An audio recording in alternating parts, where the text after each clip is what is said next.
আপনার ঘরের আর্থিক অবস্থা একদমই খারাপ হয়ে গেছে, শত্রুরা সব পিছনে লেগে আছে। আপনার ঘরের সদস্যদের দিন প্রতিদিন শরীর খারাপ হচ্ছে, শরীর খারাপ ঠিক হচ্ছে না এবং ব্যবসায় লস যাচ্ছে।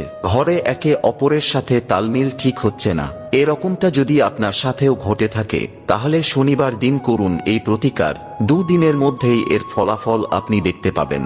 পরীক্ষিত ও প্রমাণিত এই প্রতিকারটি জানার আগে প্রভু শ্রীরামের ভক্তরা মন থেকে একটি লাইক করে কমেন্টে জয় শ্রীরাম লিখে দিন। তো চলুন জেনে নেওয়া যাক।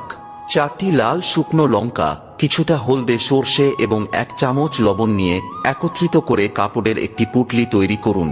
তারপর শনিবার সন্ধ্যাবেলায় পুঁটলিটি আপনার প্রত্যেকটি ঘরের কোণাতে স্পর্শ করিয়ে পরের দিন অর্থাৎ রবিবার সন্ধ্যাবেলায় লোকেদের চোখের আড়ালে পুঁটলিটি 4 রাস্তার কোনো মোড়ে ফেলে দিন। বিশ্বাস রেখে এই প্রতিকারটি করুন, ফল অবশ্যই পাবেন, এটা আমার আশীর্বাদ রইল।